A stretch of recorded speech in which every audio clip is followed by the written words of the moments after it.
تو آج ہم زوال کا شکار نہ ہوتے، آج دوسرے لوگوں کو ہماری طرف آنکھ اٹھانے کی ہمت اور طاقت نہ ہوتی۔ اور تیسرا سبب اتحاد کا فقدان ہے۔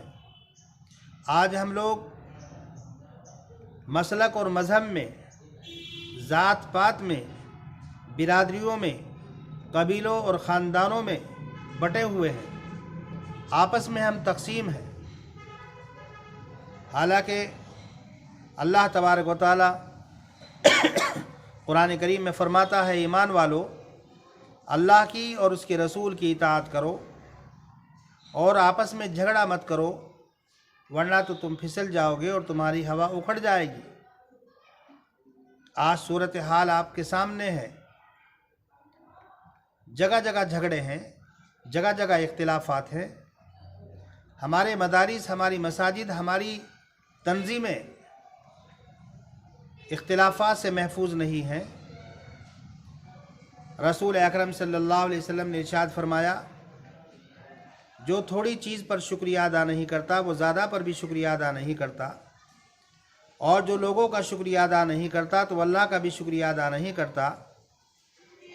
اللہ کی نعمتوں کو بیان کرنا شکر ہے، اور نعمتوں کو بیان نہ کرنا یہ ناشکری ہے۔ اور اجتماعیت، اتفاق اور اتحاد یہ اللہ کی رحمت ہے۔ آپس میں فرقت، تفرقہ بازی، آپس میں تقسیم یہ عذاب ہے۔ بزرگان محترم، ہمیں اس پر غور و فکر کرنے کی ضرورت ہے۔ اور چوتھے نمبر پر فرمایا کہ اس امت کے زوال کا سبب ہے دنیا سے محبت اور موت سے کراہیت۔ حضرت ثوبان رضی اللہ تعالیٰ عنہ کی مشہور حدیث ہے، رسول اکرم صلی اللہ علیہ وسلم نے ارشاد فرمایا کہ تم پر ایک ایسا زمانہ آئے گا کہ دیگر اقوام و ملل تمہاری طرف اس طریقے سے جھپٹیں گے، اس طریقے سے حملہ آور ہوں گے جیسے بھوکے لوگ دسترخوان پر کھانے کی طرف لپکتے ہیں۔ حضرات صحابہ کرام نے کہا، اے اللہ کے رسول، کیا اس وقت ہماری تعداد کم ہوگی؟ آپ نے فرمایا، تعداد کم نہیں ہوگی، تمہاری تعداد اس وقت بہت ہوگی، لیکن تمہاری حیثیت سیلاب میں بہنے والے کوڑے کرکٹ اور تنکوں کی طرح ہوگی۔ تمہاری کوئی حیثیت نہیں ہوگی، تمہارا کوئی مقام و مرتبہ نہیں ہوگا، لوگوں کے دلوں سے تمہارا رعب نکال دیا جائے گا اور تمہارے دلوں کے اندر وہن پیدا ہو جائے گا۔ صحابہ نے کہا کہ اللہ کے پیغمبر، وہن کیا ہوتا ہے؟ آپ نے فرمایا، دنیا کی محبت اور موت سے کراہیت۔ بزرگان محترم، ہر آدمی جانتا ہے کہ آج ہمارے دلوں کے اندر دنیا کی کس قدر محبت ہے، اور حصول دنیا کے لیے ہم اپنے ایمان کو بھی بیچ دیتے ہیں، اپنی ضمیر کو بھی بیچ دیتے ہیں، اور انسانیت کو بھی ختم کر دیتے ہیں، اور کوئی آدمی مرنا نہیں چاہتا، آپ جانتے ہی ہیں۔ لیکن مسئلہ یہ نہیں ہے کہ حالات پہلے نہیں آئے، مسائل پہلے نہیں آئے، آلام پہلے نہیں آئے، پہلے بھی آئے، حالات کا سامنا پہلے بھی کرنا پڑا، لیکن پہلے کے حالات میں اور اب کے حالات میں فرق ہے۔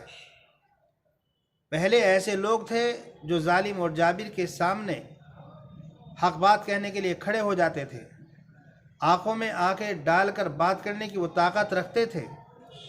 لیکن آج کی صورتحال مختلف ہے۔ آج ہم بزدل ہو چکے ہیں۔ آج ہمارے اندر ظالم اور جابر بادشاہوں سے آنکھ میں آنکھ ڈال کر بات کرنے کی طاقت اور قوت نہیں ہے۔ یہ ہمارے لیے المیہ ہے۔ آپ حضرات کو معلوم ہوگا، عبداللہ ابن علی العباس جو جعفر منصور کے چچا تھے، جب انہوں نے دمشق کو فتح کیا تو 1 گھنٹے میں 36,000 مسلمانوں کو قتل کیا، اور دمشق کی جو جامع مسجد تھی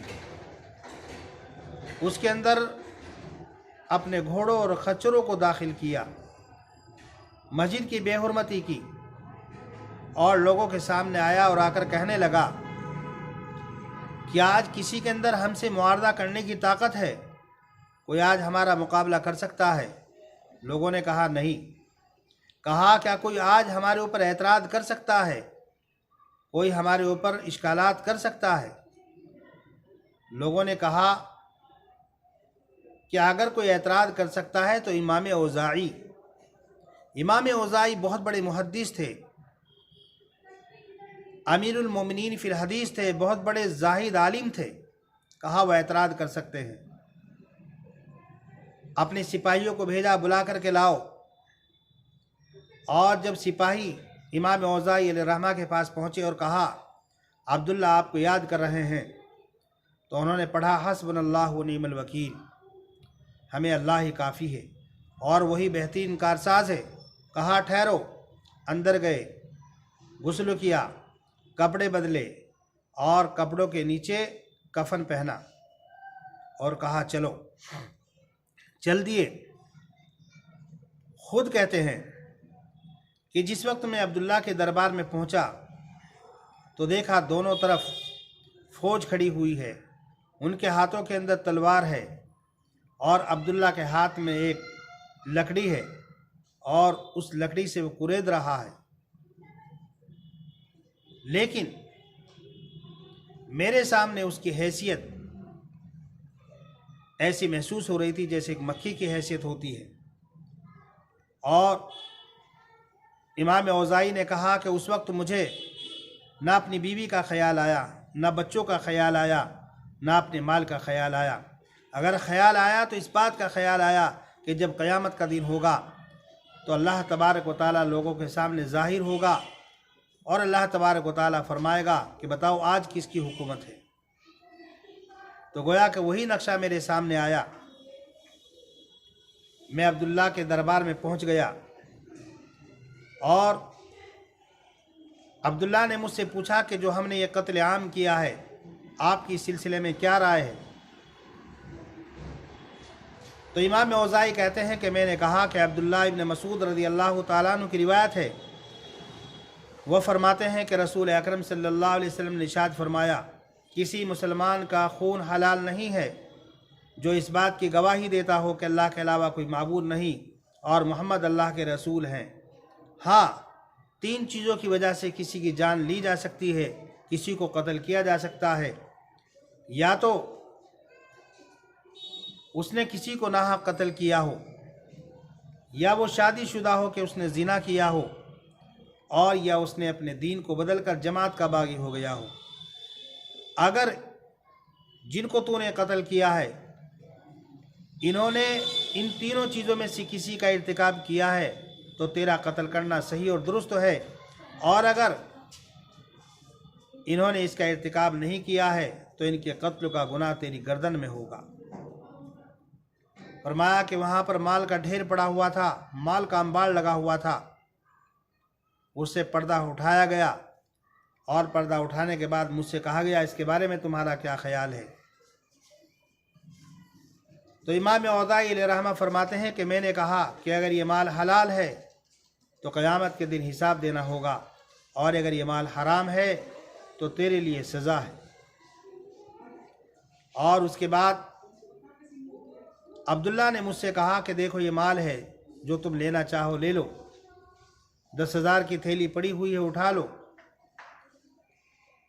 تو امام اوزاعی کہتے ہیں میں نے کہا مجھے ضرورت نہیں، لیکن اس کے ایک فوجی نے میری طرف اشارہ کیا اور کہا کہ بادشاہ یہ تمہیں قتل کرنا چاہتا ہے اور تمہارے قتل کے لیے بہانہ تلاش کر رہا ہے، لہذا ایک تھیلی اٹھا لو۔ امام اوزاعی کہتے ہیں کہ میں نے ایک تھیلی اٹھائی اور اٹھا کر اس کے لشکر کے اندر تقسیم کر دی، اور جب میں اس کے دربار سے نکلا تو یہ کہتا ہوا نکلا حسبنا اللہ و نعم الوکیل، حسبنا اللہ و نعم الوکیل۔ بزرگان محترم سنانے کا مقصد یہ ہے کہ اس زمانے میں ایسے لوگ تھے جو بادشاہوں کے سامنے، ظالم جابر بادشاہوں کے سامنے حق بات کہنے کی طاقت رکھتے تھے، جرأت رکھتے تھے۔ رسول اکرم صلی اللہ علیہ وسلم نے ارشاد فرمایا افضل الجہادی، بہترین جہاد ظالم اور جابر بادشاہ کے سامنے عدل کی بات کہنا ہے، انصاف کی بات کہنا ہے۔ آپ حضرات کو معلوم ہوگا حضرت حسن بصری علیہ الرحمہ حجاج ابن یوسف کا زمانہ ہے، اور حجاج ابن یوسف کتنا بڑا ظالم و جابر ہے آپ حضرات جانتے ہی ہیں۔ اس نے محل بنوایا، اور محل بنوانے کے بعد بیچ میں ایک حوض تھی، اس حوض کے اندر حلوہ بھروا دیا۔ لوگ آتے تھے، اس کی تعریف کرتے جاتے تھے، لیکن حضرت حسن بصری علیہ الرحمہ جب پہنچے تو تعریف کرنے کے بجائے یہ کہا کہ سب سے بڑے خبیث نے جو محل بنایا ہے، جس کو ہم دیکھ رہے ہیں، یہ محل سب سے بڑے خبیث نے بنایا ہے، اور تم تو کیا، فرعون نے بھی ایک محل بنایا تھا، اس کا کیا ہوا؟ بزرگان محترم، حجاج ابن یوسف اس وقت تو کچھ نہیں کہہ سکا، اور بعد میں ان کو بلوایا، اور بلوانے سے پہلے اپنے وزراء سے کہا کہ حجاج ابن یوسف جس وقت تو ہماری برائی کر رہا تھا تو اس وقت تو تم بزدل ہو گئے تھے، کیا تم نے چوڑیاں پہن لی تھی؟ تمہیں شرم نہیں آ رہی تھی؟ بہرحال حسن بصری علیہ الرحمہ حجاج ابن یوسف کے دربار میں پہنچے، جا کر اس کے تخت پر بیٹھ گئے، لیکن حجاج ابن یوسف کی یہ ہمت نہ ہو سکی کہ ان پر ہاتھ ڈالے، اور ان کو اپنے قریب کیا، اور قریب کرنے کے بعد ان کو عطر لگایا، خوشبو لگائی، اور خوشبو لگا کر کے روانہ کر دیا، اس لیے کہ حقیقت میں وہ اللہ والے لوگ تھے، حقیقت میں وہ لوگ اللہ کی عبادت کرتے تھے، توحید خالص ان کے اندر تھی۔ بزرگان محترم، آج ضرورت ہے اس بات کی کہ ہمارے نوجوان بچے کھڑے ہوں، وہ قیادت کریں، آگے بڑھیں، اور حالات کا مقابلہ کریں۔ کبھی حالات سے ڈرنا اور گھبرانا نہیں چاہیے، اس لیے کہ ہمارا عقیدہ ہے موت وقت پر آتی ہے، وقت سے پہلے موت کبھی نہیں آتی۔ اس لیے ضرورت ہے کہ ہم لوگ ہر اعتبار سے تیار ہوں، اپنے آپ کو علم سے آراستہ کریں، اپنے آپ کو جدید چیزوں سے آراستہ پیراستہ کریں، اور اللہ کو راضی کرنے کے لیے، اللہ کو خوش کرنے کے لیے اللہ کی کتاب کو مضبوطی کے ساتھ پکڑیں، رسول اکرم صلی اللہ علیہ وسلم کے طریقے پر چلیں۔ بزرگان محترم، آج ضرورت ہے اس بات کی کہ ہم اپنے اندر ہمت پیدا کریں، جرأت پیدا کریں، اپنے آپ کو طاقتور بنائیں، ورنہ تو گیدڑوں کی طرح مارے جائیں گے، کوئی ہمیں پوچھنے والا نہیں ہوگا، تاریخ کے اندر ہماری داستان نہیں ہوگی۔ بزرگان محترم، آج ہم جلسے کر لیتے ہیں، احتجاج کر لیتے ہیں، صرف جلسے کر لینا اور احتجاج کر لینا کافی نہیں، آج ضرورت ہے اقدام کی، ہمیں اقدام کرنا ہوگا، اور اقدام سے پہلے بہت کچھ کرنا ہوتا ہے، اس کی ہمیں تیاری کرنا ہوگی، اور ہمیں لوگوں کے لیے نفع بخش ہونا ہوگا، لوگوں کے لیے ہمیں کارآمد بننا ہوگا، لوگوں کی ضرورتوں کو ہمیں پورا کرنا ہوگا، اور جس مشن اور مقصد کے لیے ہم دنیا کے اندر بھیجے گئے، کنتم خیر امۃ اخرجت للناس تأمرون بالمعروف وتنہون عن المنکر، اس پر عمل پیرا ہونا ہوگا۔ بزرگان محترم، جب تک ہم امر بالمعروف نہیں کریں گے، نہیں عن المنکر نہیں کریں گے، ہمارے اوپر اللہ کا عذاب آتا ہی رہے گا، ہمارے اوپر آفات اور بلیات آتی ہی رہیں گی۔